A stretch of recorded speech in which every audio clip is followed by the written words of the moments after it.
আজকে আমরা দেখবো ঈশ্বরের বাক্য থেকে, ধন্য আপনি যখন যিশুর জন্য তাড়িত হন।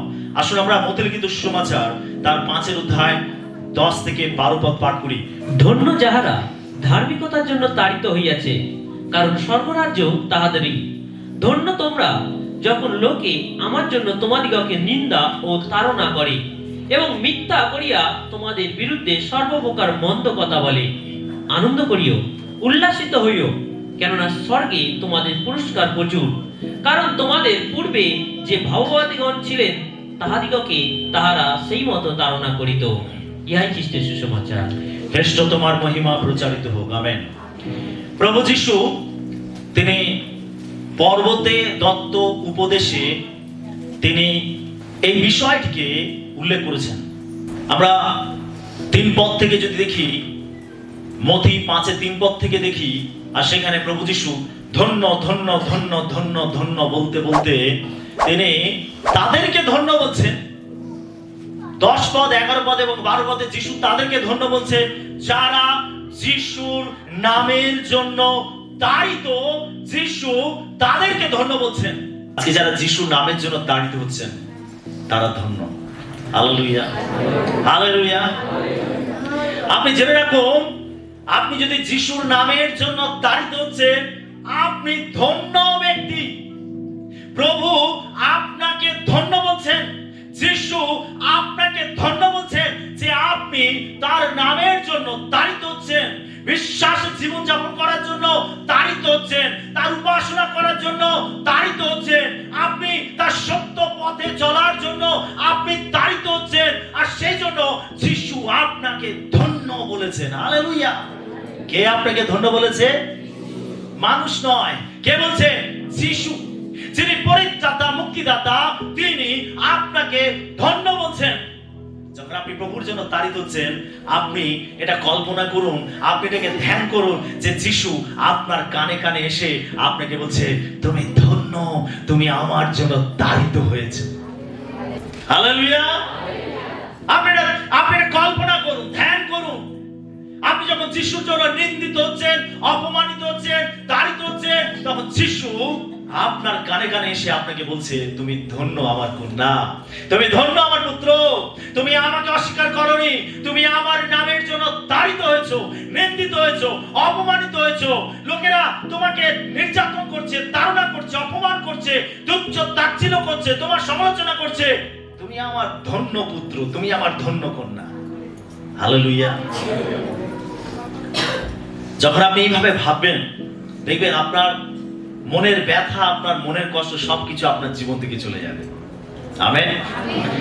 যখন আপনার জীবনে তাড়না আসে, অবশ্যই আপনি যিশুর বলা এই কথা, যিশুর দেওয়া এই বাক্য, যিশুর দেওয়া এই বাণী, যিশুর দেওয়া এই উৎসাহ আপনি আপনার জীবনে গ্রহণ করুন এবং স্মরণ করুন। কল্পনা করুন, ধন্য শব্দটি ব্যবহার করার সাথে সাথে যিশু কিভাবে উপস্থিত জনতার দৃষ্টি আকর্ষণ করেছিলেন। যিশু তিনি যখন প্রচার করছিলেন, তিনি পর্বতে দাঁড়িয়ে তিনি যখন লোকেদেরকে উপদেশ দিচ্ছিলেন, আর তখন সমস্ত জনসাধারণকে তিনি আকর্ষণ করছিলেন এবং তিনি তাদেরকে ধন্য বলছিলেন। ধন্য বলার মাধ্যমে তিনি তাদেরকে আকর্ষণ করছিলেন যারা তার কাছে উপস্থিত হয়েছিল। যারা প্রভুর শিক্ষা শুনতে আসতেন, তাদের কাছে ধন্য শব্দটির গুরুত্ব ছিল। সেই সময় যারা যিশুর কাছে আসতো যিশুর উপদেশ শুনতে, তাদের কাছে এই ধন্য শব্দটি গুরুত্বপূর্ণ ছিল। তাদের কাছে তা ঐশ্বরিক আনন্দ এবং প্রকৃত সুখের অর্থ বহন করত। তারা যখন যিশুর মুখ থেকে ধন্য শব্দটি শুনছিল, তখন তারা এক স্বর্গীয় আনন্দ উপলব্ধি করছিল। তারা তৃপ্ত ছিল যে ইনি আমাদেরকে ধন্য বলছেন। যিশুর মুখ থেকে উচ্চারিত এই ধন্য শব্দটি শুনে তারা এক স্বর্গীয় আনন্দ এবং তৃপ্তি উপভোগ করছিল। এই ধরনের শব্দ সেই সময়, অর্থাৎ যিশু যে সময় ছিলেন, সেই সময় এই ধন্য শব্দটি মানুষের জন্য ব্যবহার না করে সাধারণত দেব দেবীদের বা তাদের মধ্যে যে শিক্ষা ছিল যে মৃতেরা কিভাবে আনন্দ করে, সেই অর্থে এই ধন্য শব্দটি তাদের জন্য ব্যবহার করা হতো। শুনছি সকলে? ধন্য শব্দটি জীবিত মানুষের জন্য নয়, ধন্য শব্দটি ব্যবহার করা হতো দেব দেবীদের জন্য। ধন্য শব্দটি ব্যবহার করা হতো তখনকার দিনে যে শিক্ষা ছিল যে মৃতেরা যারা মারা যায় তারা অনেক আনন্দ উপভোগ করে, আর এই জন্য সেই মৃত ব্যক্তিদের উদ্দেশ্যে ধন্য শব্দটি ব্যবহার করা হতো। কিন্তু যারা জীবিত ছিল তাদের জন্য ধন্য শব্দটি ব্যবহার করা হতো না। আর তাই যখন যিশু সেই দিনে ওই উপস্থিত জনতার মাঝে ধন্য শব্দটি বলতে আরম্ভ করলেন, আর তখন লোকেরা তারা স্বর্গীয় আনন্দ এবং তৃপ্তি উপভোগ করতে লাগলো। তারা আকর্ষিত হলো, তারা যিশুর কাছে এসে নিজেদেরকে ধন্য মনে করল। হালেলুয়া। ধন্য শব্দটি যেন অন্তরের এমন তৃপ্তি ও পূর্ণতার কথা বলে যা পরিবর্তিত হয় না। যারা প্রভুকে বিশ্বাস করে তারা এই পূর্ণতার আস্বাদ লাভ করে। আমরা যারা যিশুকে বিশ্বাস করেছি আমাদের কাছে এটা একটা পরিপূর্ণতার একটা শব্দ। ধন্য। আমেন। হালেলুয়া। আপনি ধন্য যদি আপনি যিশুর জন্য তাড়িত হচ্ছেন, আপনি ধন্য। নির্যাতিত হওয়া বলতে কি বোঝায়? নির্যাতিত হওয়া বলতে কি বোঝায়? যিশু বলছেন, ধন্য তোমরা যখন লোকে আমার নামের জন্য তোমাদেরকে নির্যাতন করে বা তাড়না করে। এখানে এই নির্যাতন বা তাড়না বলতে কি বোঝায়? নির্যাতন বলতে বোঝায় বা তাড়না বলতে বোঝায় খ্রিস্টের জন্য দুঃখ ভোগ করা, উপহাস, বিদ্রুপ, সমালোচনা ও সমাজচ্যুত হওয়া, শত্রুতার শিকার হওয়া বা শহীদ হওয়া, এইগুলোকে নির্যাতন বা তাড়না বলতে বোঝায়। আমি আরেকবার বলছি, নির্যাতন বা তাড়না বলতে কি বোঝায়? নির্যাতন বা তাড়না বলতে বোঝায় খ্রিস্টের জন্য দুঃখ ভোগ করা, উপহাসিত হওয়া, অর্থাৎ লোকেরা আপনার উপহাস করতে পারে, লোকেরা আপনাকে বিদ্রুপ করতে পারে, লোকেরা আপনার সমালোচনা করতে পারে, এমনকি আপনাকে সমাজচ্যুত করতে পারে, অর্থাৎ এক ঘরে করে দিতে পারে, সমাজের সকল প্রকার সুযোগ সুবিধা থেকে আপনাকে বঞ্চিত করে দিতে পারে।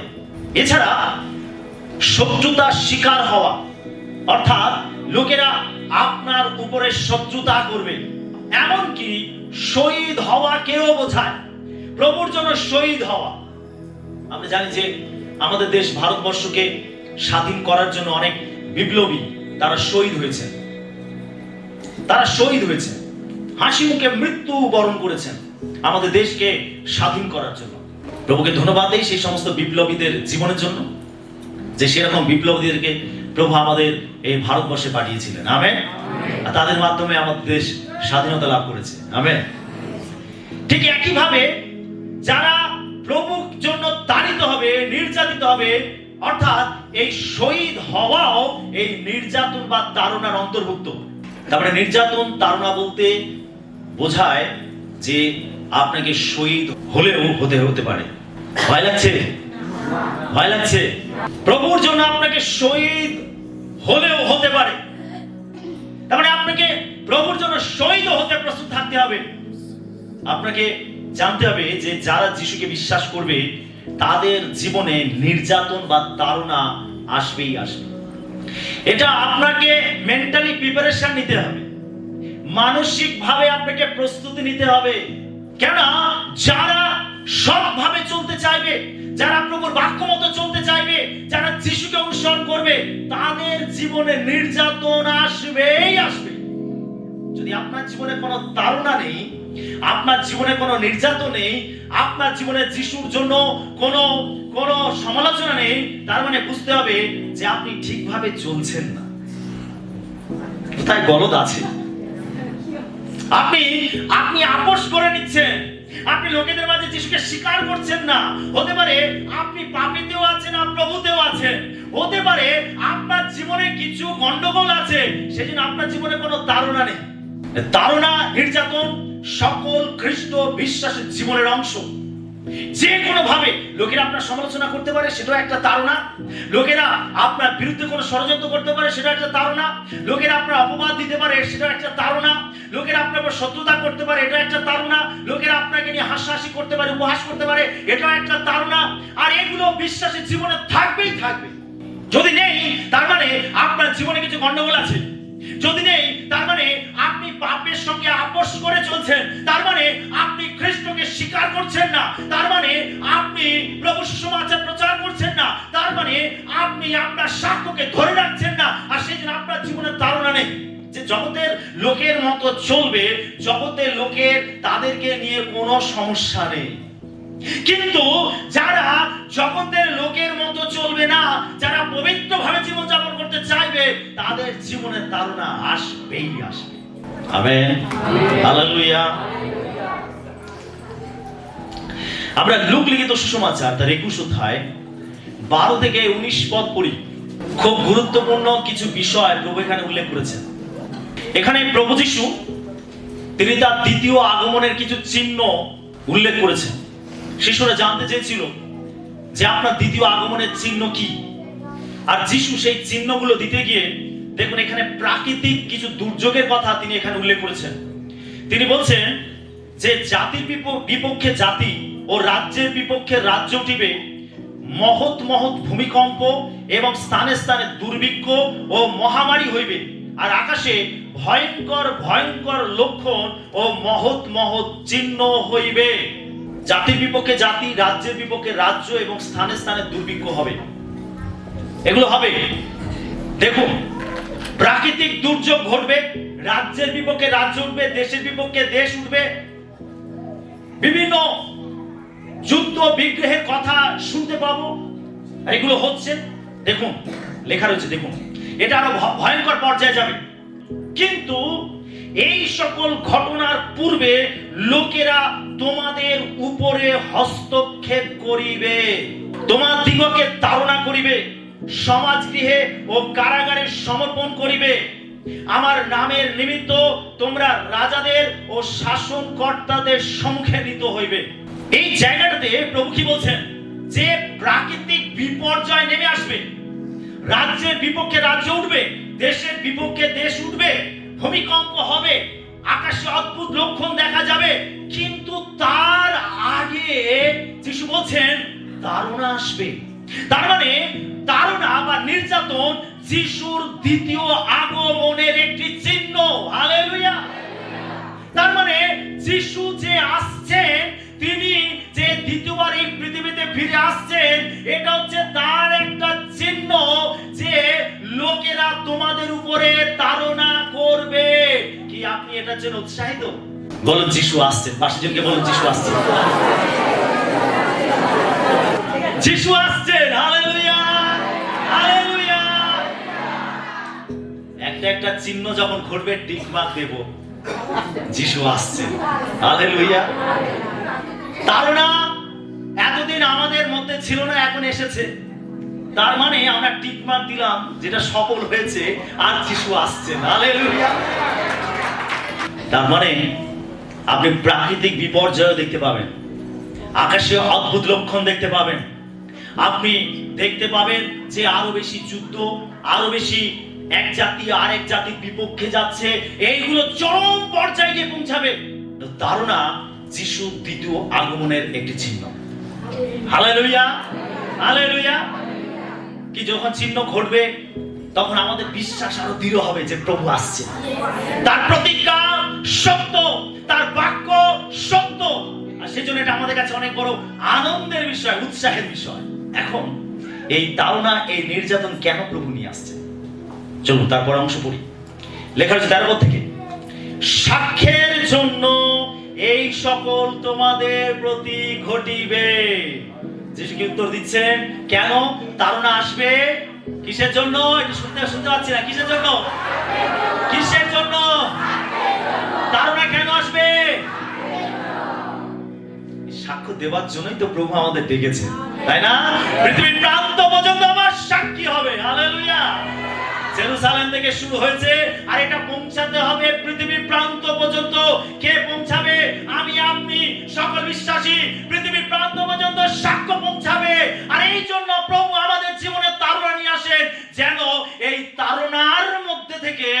প্রভুর সাক্ষ্য চারিদিকে ছড়িয়ে পড়ে। হালেলুয়া। তার মানে তাড়না নির্যাতন আপনাকে থামাতে পারবে না।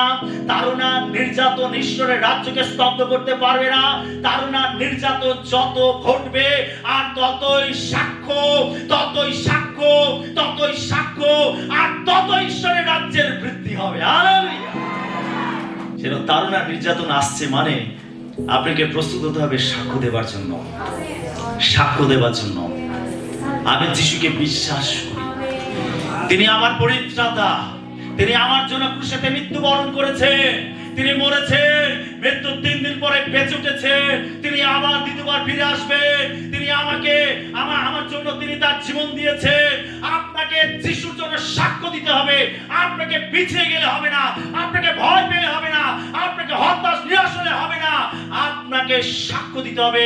এই সাক্ষ্য দেওয়ার জন্য প্রভু বলছেন যে লোকেরা তোমাদেরকে সমাজগৃহে দান করাবে, রাজাদের সম্মুখে নিয়ে আসবে, শাসনকর্তাদের সামনে নিয়ে আসবে, আপনাকে সেখানে দাঁড় করানো হবে যেন আপনি যিশুর জন্য সাক্ষ্য দিতে পারেন। Hallelujah, hallelujah. তার মানে লোকেরা আপনাকে নিয়ে বসবে, গ্রাম, নগর, অঞ্চল আপনাকে নিয়ে বসবে। কে যিশু করে, কে যিশুকে ডাকে, ডেকে নিয়ে এসো তাকে। সবার মাঝখানে দাঁড় করানো হবে। কেন? প্রভু বলছেন অত লোকের মাঝে সাক্ষ্য দেওয়ার জন্য। আপনি তো ঘরে ঘরে গিয়ে বলতে পারছেন না, ওটা একটা চরম সুযোগ, একসঙ্গে 500 লোককে সাক্ষ্য দেওয়া।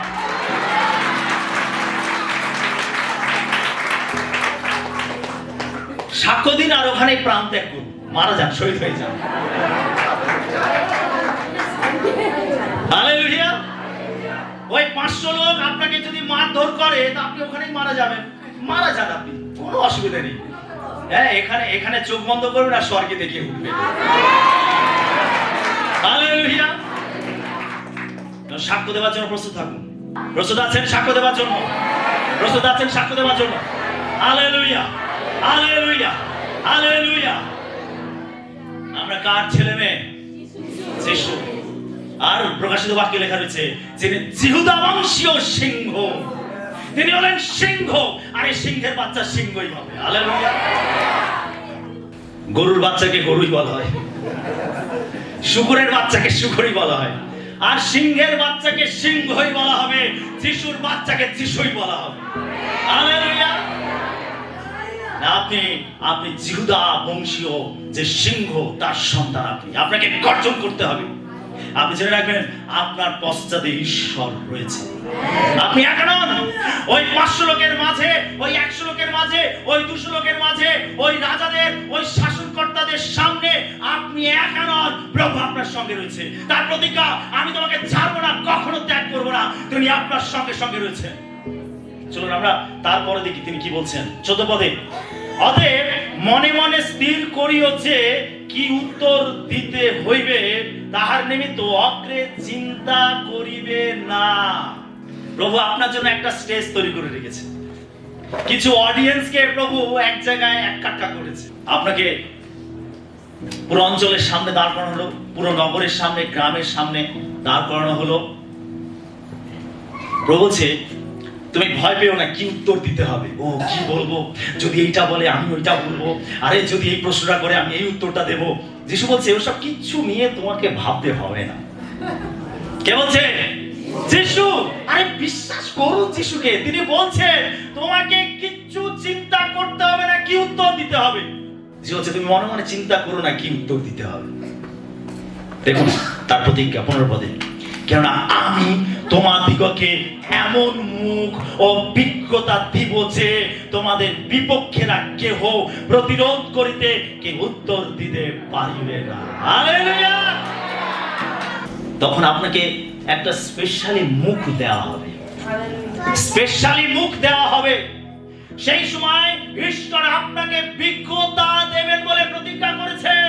যখন আপনি রাজাদের সামনে দাঁড়াবেন, যখন আপনি শাসনকর্তাদের সামনে দাঁড়াবেন, যখন আপনি নগরের সামনে দাঁড়াবেন, যখন আপনি গ্রামের লোকের মাঝে দাঁড়াবেন, আপনি যেরকম, সেই সময় প্রভু বলছেন আমি তোমাকে এক বিশেষ মুখ দেব এবং আমি তোমাকে বিজ্ঞতা দেব। হালেলুয়া। বিশ্বাস করুন প্রভুকে, বিশ্বাস করুন। তার বাক্যকে বিশ্বাস করুন, তার প্রতিজ্ঞাকে বিশ্বাস করুন। কি উত্তর দিতে হবে, কি বলতে হবে আপনাকে চিন্তা করার প্রয়োজন নেই। প্রভু বলছেন সেই সময় আমি তোমাকে যোগান দেব, আমি তোমার মুখে ভাষা দেব, আমি তোমার মুখে উত্তর জুগিয়ে দেব, আমি তোমাকে বিজ্ঞতা দেব। কি উত্তর দিতে হবে, কি বলতে হবে, প্রভু বলছেন আমি তার যোগান দেব। তুমি ভয় পেও না, চিন্তা করো না যে তোমাকে কি উত্তর দিতে হবে। প্রভু বলছেন তোমাকে দিতে হবে না, আমি তোমার মধ্যে থেকে দেব। বিশ্বাস করেন? Hallelujah, hallelujah. 16 পদে কি বলছে? আর তোমরা পিতা মাতা ভাতৃগণ জ্ঞাতি ও বন্ধুগণ কর্তৃকও সমর্পিত হইবে এবং তোমাদের কাহাকেও কাহাকেও তাহারা বধ করাইবে। আমরা সাক্ষের সময় শুনছিলাম আমার পরিবারের কেউ আমার সঙ্গে নেই। প্রভু এটা আগেই বলে দিয়েছেন যে তিনি বলছেন তোমার পিতা মাতা, তোমার ভাতৃগণ, তোমার জ্ঞাতি, তোমার বন্ধুগণ কর্তৃক সমর্পিত হইবে। তার মানে আপনার প্রিয়জনেরা আপনার বিরুদ্ধে যাবে। আপনি যিশুকে ডাকেন বলে, আপনি প্রার্থনা করেন বলে, আপনি প্রভুকে ভালোবাসেন বলে আপনার জ্ঞাতির লোকেরা, আপনার পরিবারের লোকেরা আপনার বিরুদ্ধে যাবে, আপনার বন্ধুগণও আপনার বিরুদ্ধে যাবে। শুনছি সকলে? দেখুন যিশু এখানে কি বলছে? তিনি বলছেন যে তারা তোমাদেরকে সমর্পণ করবে এবং তোমাদের কাহাকে কাহাকেও বধ করাইবে। তার মানে তারা এমন ষড়যন্ত্র করবে যে আপনি যিশুকে ডাকেন বলে, আপনি সত্য পথে চলেন বলে, আপনি নতুন ভাবে জীবন যাপন করছেন বলে, আপনি মন্দ জীবন ত্যাগ করেছেন বলে তারা সহ্য করতে পারছে না। তারা ষড়যন্ত্র করছে কি করে আপনাকে হত্যা করা যায়। সেটা জেনে রাখুন যে আপনার প্রিয়জনেরাও আপনার বিরুদ্ধে ষড়যন্ত্র করবে, আপনার বন্ধু বান্ধব, আপনার আত্মীয় স্বজন আপনার বিরুদ্ধে ষড়যন্ত্র করবে। যদি আপনি যিশুকে সত্যি সত্যি ভালোবাসেন, তো যারা যিশুকে সত্যি ভালোবাসেন না, পাপের মধ্যে রয়েছেন, পাপের সঙ্গে আপোষ করে চলেছেন, তাদেরকে নিয়ে কোনো মাথা ব্যথা নেই। কিন্তু যারা ঈশ্বরের বাক্যেতে চলবে, তাদের বিরুদ্ধে এই ষড়যন্ত্র তাদের পরিবারের লোকেরাও করতে পারে। Amen, hallelujah. 17 পদে কি বলছে? আর আমার নাম প্রযুক্ত তোমরা সকলের ঘৃণিত হইবে, কিন্তু তোমাদের মস্তকের এক গাছি কেশও নষ্ট হইবে না। হালেলুয়া। এক গাছি কেশ, একটু মাথা চুলটা ধরি, এইটুকু কেশও কেউ নষ্ট করতে পারবে না। Amen, hallelujah, hallelujah. এক গাছি কেশও কেউ নষ্ট করতে পারবে না। জোরে বলি হালেলুয়া, হালেলুয়া, হালেলুয়া। তিনি বলছেন তোমরা নিজ নিজ ধৈর্যে আপন আপন প্রাণ লাভ করিবে। আমাদের তাড়নার সময়, নির্যাতনের সময় ধৈর্যের প্রয়োজন আছে।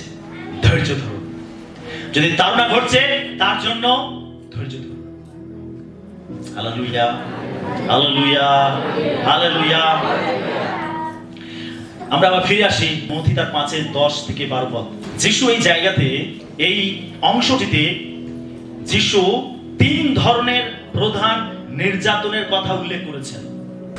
এক, অপমানিত হওয়া। এই অপমানিত হওয়া বলতে কি বোঝায়? মৌখিক গালিগালাজ, তিরস্কার, উপহাস, বিদ্রূপ, এগুলো হচ্ছে অপমানিত হওয়ার মধ্যে। 2 নম্বর, তাড়িত হওয়া। এই তাড়িত হওয়ার মধ্যে কি কি আছে? আহত হওয়া। মারধর করতে পারে আপনাকে, আপনাকে এমন মারধর করবে আপনার শরীরে বিভিন্ন ক্ষত তৈরি হতে পারে, আপনাকে আহত করতে পারে। আর কি? এক ঘরে করে দিতে পারে। আর কি? আপনাকে আক্রান্ত করতে পারে, যেখানে সেখানে আপনাকে আক্রান্ত করতে পারে, অ্যাটাক করতে পারে আপনাকে। আর কি? আপনাকে নির্যাতন করতে পারে, নির্যাতন করবে আপনাকে। আর কি? শহীদ এবং মন্দ আচরণের শিকার হতে পারে। অর্থাৎ যিশুর জন্য আপনাকে শহীদ হতে পারে, আবার শহীদ করতে পারে, বা মন্দ আচরণের শিকার আপনি হতে পারেন। 3 নম্বর, সব রকমের মন্দ কথা বলার মাধ্যমে, যেমন অপবাদ দেওয়া। এমনি কি ও যিশুকে ডাকছে, আর ও প্রচুর টাকা পাচ্ছে, একেবারে লাখ লাখ টাকা পাচ্ছে। ওপর থেকে, কোথায় থেকে টাকা আসছে? বলে ওপর থেকে টাকা আসছে, ওপর থেকে টাকা আসছে। ওপর থেকেই আসছে, স্বর্গ থেকে আসছে। জিহোবা জিরে তিনি, আমেন।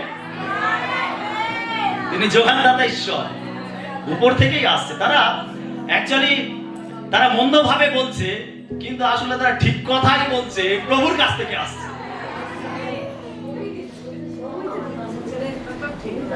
Amen, hallelujah. তো সব রকমের মন্দ কথা বলবে, আপনাকে অপবাদ দেবে, আর এমনি ডাকছি, উপর থেকে টাকা আসছে, সেই জন্য ওরা যিশুকে ডাকছে, সেই জন্য ওরা যিশু কাছে যাচ্ছে। আরো অনেক ধরনের মন্দ অপবাদ দেবে, আমেন, হালেলুয়া। আরো অনেক নোংরা নোংরা অপবাদ আপনাকে দিতে পারে, অনেক নোংরা নোংরা অপবাদ আপনাকে দিতে পারে। আর কি? অভিশাপ দেবে আপনাকে, অভিশাপ, অভিশাপ দেবে। ওর এই হয়ে যাবে, ওর ওই হয়ে যাবে, ও এইভাবে মারা যাবে, ওর এইভাবে সর্বনাশ করবে, বিভিন্ন ধরনের অভিশাপ তারা দেবে। আর কি? মিথ্যাচার করবে, বিভিন্ন প্রকার মিথ্যা ভাবে আপনাকে ফাঁসাবে, মিথ্যা কথা বলবে আপনার বিরুদ্ধে। তো তিন ধরনের নির্যাতন, বলতে তিন ধরনের নির্যাতনের কথা প্রভু যিশু এখানে বলেছেন। আপনি ভালো করে ক্যালকুলেশন করে দেখুন যে যা কিছু আপনার জীবনে নির্যাতন করছে, প্রত্যেকটা নির্যাতন এই তিন প্রকার নির্যাতনের মধ্যে কোনো না কোনো এক প্রকার নির্যাতনের মধ্যে পড়ছে। আমেন। কারা নির্যাতিত হবে? নির্যাতিত কারা হবে? যে ব্যক্তি ন্যায়ের পক্ষে জীবনযাপন করে ও কথা বলে, তার বিরুদ্ধে প্রতিক্রিয়া দেখানো হবে। কারা নির্যাতিত হবে? যারা ন্যায়ের পক্ষে জীবনযাপন করবে, ন্যায়ের পক্ষে জীবনযাপন করবে, যারা সঠিকভাবে জীবনযাপন করবে, তাদের প্রতি নির্যাতন ঘটবে। যারা ন্যায়ের পক্ষে জীবনযাপন করবে। আপনি এতদিন নেশা করতেন, এতদিন আপনি জুয়া খেলতেন, এতদিন আপনি পাড়ার লোকেদের সঙ্গে বিভিন্ন মন্দ কাজে সঙ্গ দিতেন, আর হঠাৎ করে আপনি যিশুকে পেয়ে ওই মন্দ জীবন আপনি ত্যাগ করে দিয়েছেন। এখন এটাই হচ্ছে আপনার জীবনের সবথেকে বড় ভুল। লোকের এখন আপনার বিরুদ্ধে, তার কারণ আপনি পাপের পথ ত্যাগ করেছেন, আপনি এখন সঠিকভাবে চলতে আপনি আরম্ভ করেছেন, আর সেই জন্য আপনার উপরে নির্যাতন আসবে। Amen, hallelujah. কেন নির্যাতন আসে? তার কারণ আপনি ন্যায়ের পক্ষে চলছেন বলে আপনার জীবনে নির্যাতন আসবে। আর এটা আসবেই, আসবে।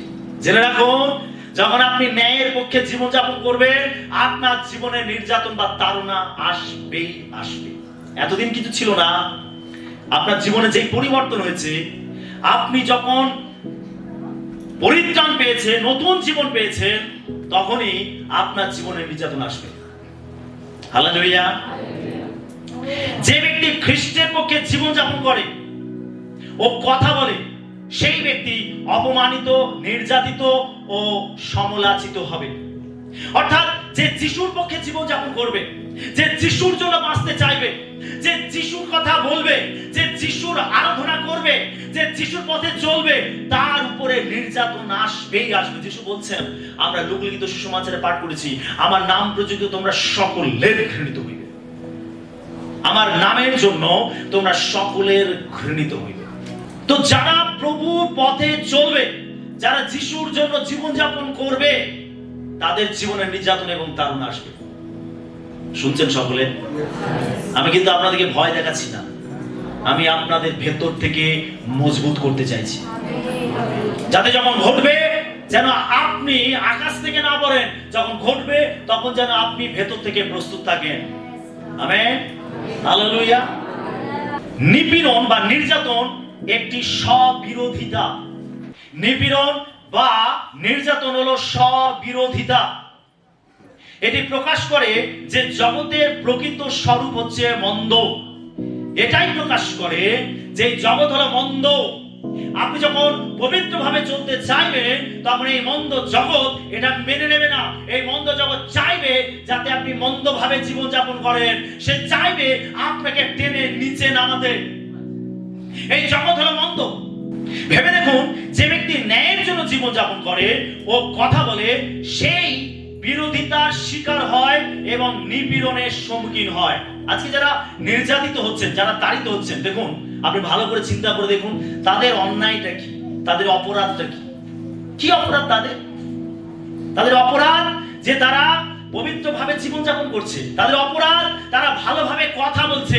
তাদের অপরাধ তারা মানুষকে ভালোবাসা দিচ্ছে। তাদের অপরাধ কি? তারা স্বর্গরাজ্যে তাদেরকে নিয়ে যাওয়ার জন্য যিশু সুসমাচার দিচ্ছে যে তুমি নরককে বেছে নিও না, তুমি অনন্ত জীবনকে বেছে নাও। যিশুর কাছে ক্ষমা আছে, তোমার জীবন পরিবর্তন হবে। একজন বিশ্বাসী সে কি চায়? হারিয়ে যাওয়া আত্মাকে রক্ষা করতে, হারিয়ে যাওয়া আত্মাকে উদ্ধার করতে।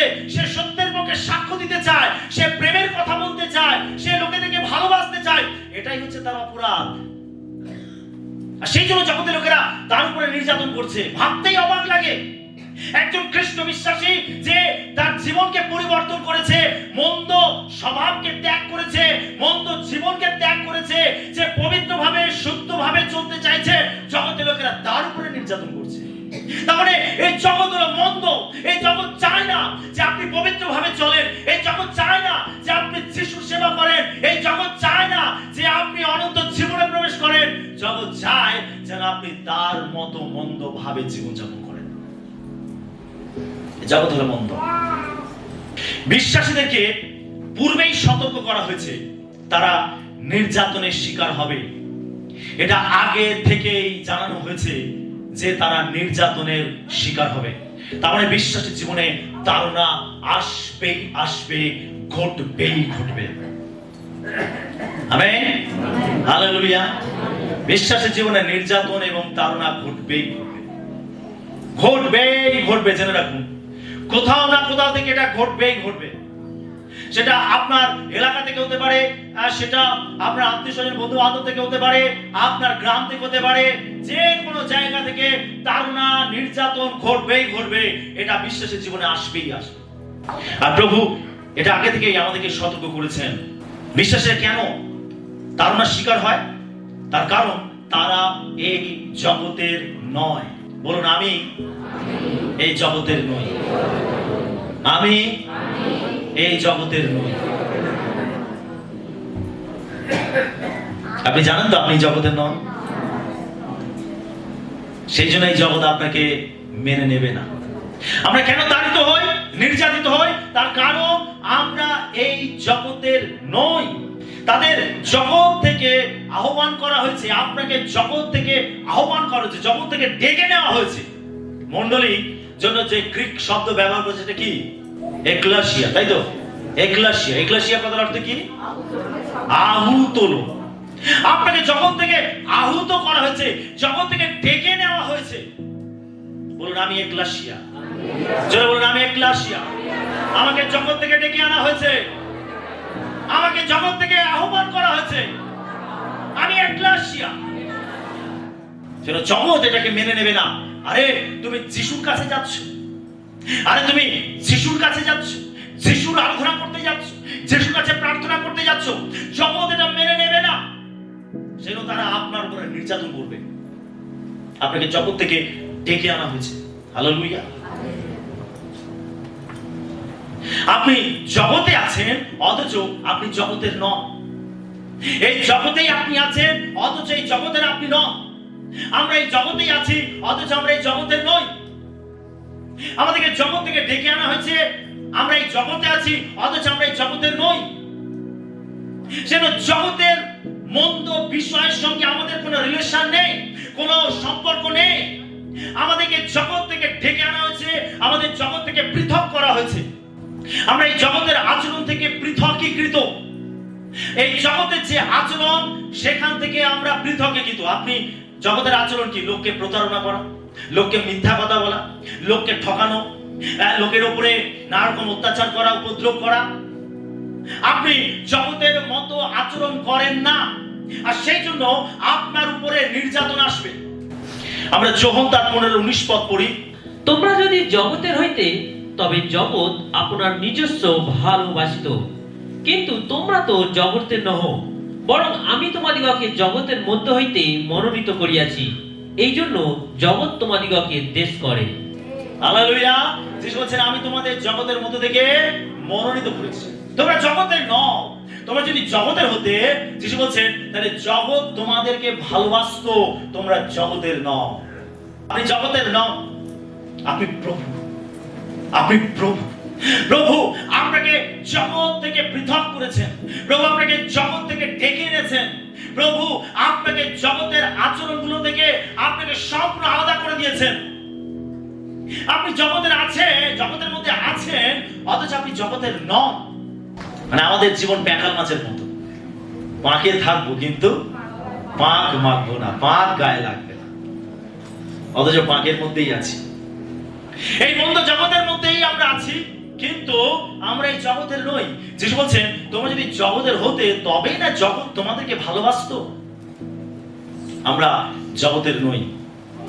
Amen, hallelujah. বিশ্বাসীরা তাড়নার শিকার হবে, কারণ বিশ্বাসীরা জগতের পাপের আবরণ খুলে ফেলেছে। আমরা পাপের যে আবরণ সেটাকে খুলে ফেলেছি। এতদিন পাপে চলছিলাম, এতদিন মন্দভাবে জীবনযাপন করছিলাম। এখন আমরা সেই মন্দ জীবনকে খুলে ফেলেছি, পরিত্যাগ করেছি, আর সেই জন্য আমাদের উপরে নির্যাতন আসবে। আমরা ধার্মিকতায় জীবনযাপন করার চেষ্টা করছি, সেই জন্য আমাদের উপরে নির্যাতন আসবে। আমরা যোহন 15-18 পদটি পাঠ করি। জগৎ যদি তোমাদিগকে দেশ করে, তোমরা তো জানো সে তোমাদের অগ্রে আমাকে দেশ করিয়াছে। যিশু কি বলছেন? জগৎ তোমাদেরকে দেশ করবে, তার কারণ তোমাদের আগে তারা আমাকে দেশ করেছে। তারা যিশুকে ছাড়েনি, তো আমি আপনি কোন সে ছাড়? যিশুকে তারা ছাড়েনি। যিশুর মতো পবিত্র ব্যক্তি, যিশুর মতো একজন ব্যক্তিত্বকে জগতের লোকেরা ছাড়েনি, তো আমাদেরকে কি তারা ছেড়ে দেবে? ছাড়বে না। যিশুকে জগতের লোকেরা দেশ করেছে, যিশুর বিরুদ্ধে গেছে, যিশুকে দোষারোপ করেছে, যিশুকে তারা মেনে নেয়নি। দূর করো, আমরা চাই না, ওকে ক্রুশে দাও। যিশু বলছে তোমাদের আগে তারা আমাকে দেশ করেছে, যেন আমাদেরকেও তারা দেশ করবে। যারা যিশুকে ভালোবাসবে, জগতের লোকেরা তাদেরকেও দেশ করবে। আমরা আরেকটি অংশ পড়ব, যোহন তার 15-22 পদ। আমি যদি না আসিতাম ও তাহাদের কাছে কথা না বলিতাম, তবে তাহাদের পাপ হইতো না, কিন্তু এখন তাহাদের পাপ ঢাকিবার উপায় নাই। যিশু বলছেন আমি যদি জগতে না আসতাম, তাহলে তাদের পাপ হতো না, তাদের পাপ থাকতো না, কিন্তু আমি যখন এসেছি তখন আমি তাদের পাপগুলো প্রকাশ করে দিয়েছি। দেখুন, অন্ধকারের মধ্যে থাকলে বোঝাই যায় না যে তার কোথায় কি খুঁত আছে, কোথায় কি দাগ লেগে আছে। অন্ধকারে থাকলে এটা বোঝা যায় না, কিন্তু যেই সে আলোর মাঝে আসবে, তখন আলো কি করবে? তার মধ্যে কোথায় কি দাগ কালিমা রয়েছে সেগুলো দেখতে পাওয়া যাবে, প্রকাশ পেয়ে যাবে। সেটা যিশু বলছেন আমি জগতের আলো। যিশু আমি যখন এই জগতে এসেছি, আলো যখন এই জগতের মধ্যে এসেছে, তখন জগতের পাপ প্রকাশ পেয়ে গেছে। জেনে রাখুন, আপনি সেই যিশুকে অনুসরণ করছেন, আপনি সেই আলোর সন্তান, আপনি সেই যিশুর সন্তান। সেটা যিশুর মতো জীবনযাপন আপনাকে করতে হবে। আর এই জগতের মধ্যে আপনি যখন যিশুর মতো জীবনযাপন করবেন, যখন আপনি মিথ্যা কথা বলবেন না, তারপরে যারা মিথ্যা কথা বলে তারা প্রকাশ পেয়ে যাবে। আপনি যখন তাড়না করবেন না, আপনি যখন কাউকে প্রতারণা করবেন না, তখন যারা প্রতারণামূলক কাজ করে তাদের প্রতারণাগুলো প্রকাশ পেয়ে যাবে। যারা লোকের উপর জুলুম করে, আপনি যখন জুলুম করবেন না, তাদের সেই জুলুমগুলো প্রকাশ পেয়ে যাবে। যারা আপনি যখন মিথ্যা কথা বলবেন না, যারা মিথ্যা কথা বলে তাদের মিথ্যাগুলো প্রকাশ পেয়ে যাবে। সেই জন্য তারা আপনাকে নির্যাতন করবে, তারা আপনাকে তাড়না করবে। যিশু বলছেন আমি যদি না আসতাম, তাহলে তাদের পাপ থাকতো না। আমি এসেছি, তাই তাদের পাপগুলো প্রকাশ পেয়ে গেছে। আপনি জগতের মধ্যে যখন আছেন, আপনি জগতের লোকেদের সঙ্গে যখন মেলামেশা করবেন, ওঠা বসা করবেন, যখন আপনি তাদের মতো চলবেন না, তখন আপনি আপনার পবিত্র জীবনযাপন দ্বারা, ধার্মিক জীবনযাপন দ্বারা আপনি জগৎকে কি করছেন? দোষী করছেন। লোকেরা আপনার সঙ্গে যখন চলাফেরা করে দেখবে, আরে আপনি তো মিথ্যা কথা বলেন না, কিন্তু আপনার সঙ্গে যে রয়েছে সেটা মিথ্যা কথা বলছে। আপনি তো ঠকাচ্ছেন না, কিন্তু সে ঠকাচ্ছে। আর আপনার ধার্মিক জীবন, আপনার পবিত্র জীবন জগৎকে দোষী করবে। হালেলুয়া। অ্যাকচুয়ালি তারা নিজেদের দোষ দেখছে, তারা নিজেদের দোষকে ঢাকতে চাইছে। আপনার উপরে নির্যাতন করে এর মুখকে বন্ধ করতে হবে, একে স্তব্ধ করতে হবে, আর একে থামাতে হবে। তারা আপনাকে নির্যাতন করে, তাড়না করে আপনাকে থামাতে চাইবে। আমেন। Hallelujah, hallelujah. আমরা 2 তিমথী 3:12 পড়বো। লেখা রয়েছে, যত লোক ভক্তি ভাবে খ্রিস্ট যিশুতে জীবন ধারণ করিতে ইচ্ছা করে, তাদের সকলের প্রতি তাড়না ঘটিবে। যে কেউ যিশুতে জীবন যাপন করতে চাইবে, যে কেউ যিশুর সেবা করতে চাইবে, যে কেউ পবিত্র ভাবে চলতে চাইবে, বাইবেল বলছে তাদের সকলের প্রতি তাড়না ঘটবে। এখন প্রশ্ন, আমি কি সত্যি ভক্তি ভাবে যিশু খ্রিস্টতে জীবন ধারণ করি? আমি কি সত্যি ভক্তি ভাবে যিশুতে জীবন যাপন করি? আর বাইবেল বলছে যারা এই ভক্তি ভাবে যিশুতে জীবন যাপন করতে চাইবে, তাদের সকলের প্রতি তাড়না ঘটবে। Amen, hallelujah. তার মানে তাড়না বা নির্যাতন সকল খ্রিস্ট বিশ্বাসের জীবনের একটি অংশ। আপনি এটাকে আপনার জীবন থেকে সরাতে পারবেন না। যদি আপনি প্রকৃত প্রভুর পথে চলেন, যদি আপনি প্রকৃতভাবে তার সেবা করেন, আপনি জেনে রাখুন আপনার প্রতি তাড়না ঘটবে। এখানে বাইবেল তাই বলছে। আপনি ধন্য যদি লোকেরা আপনাকে তাড়না করছে, আপনি ধন্য। তার কারণ আপনি ভক্তিভাবে চলছেন, তার কারণ আপনি পবিত্রভাবে চলছেন, তার কারণ আপনি খ্রিস্টকে অনুসরণ করছেন। সেই জন্য আপনি ধন্য। আপনার প্রতি তাড়না, আপনার প্রতি নির্যাতন, এটা প্রমাণ করছে যে আপনি খ্রিস্টের একজন অনুসারী। আমেন। আর যদি কোনো তাড়না নেই, কোনো নির্যাতন নেই, তার মানে অনেক ক্ষেত্রে অনেক বিশ্বাসী জীবনে কিছু গন্ডগোল আছে। লোকেরা আপনার সমালোচনা করবেই যখন আপনি অনেক প্রার্থনা করবেন, যখন আপনি ঈশ্বরের বাক্যতে চলবেন, যখন আপনি যিশুকে অনুসরণ করবেন। লোকেরা আপনার প্রতি বিভিন্ন সমালোচনা, নিন্দা, অপবাদ, বিদ্রূপ এগুলো করবেই। এগুলো করছে মানে আপনাকে জানতে হবে আপনি ঠিক পথে হাঁটছেন, আপনি সত্যিই প্রভুর একজন সন্তান। হালেলুয়া। এটা আপনার ভেঙে পড়ার কিছু নেই। যখন আপনার প্রতি নির্যাতন, তাড়না ঘটবে, আপনার ভেঙে পড়ার কিছু নেই। আপনি জেনে রাখুন আপনি ঠিক পথেই এগিয়ে যাচ্ছেন। Hallelujah, hallelujah. নির্যাতনের প্রতি একজন বিশ্বাসীর মনোভাব কেমন হওয়া উচিত? আমরা এমন একটা সময়ের মধ্যে থেকে যাচ্ছি বা প্রবেশ করেছি যেখানে এই বিষয়গুলো আমাদের অনেক বেশি জানা প্রয়োজন আছে, বোঝা প্রয়োজন আছে, যাতে আপনার খ্রিস্টীয় জীবনকে আপনি সম্পূর্ণ করতে পারেন, আপনার লক্ষ্যে আপনি পৌঁছাতে পারেন।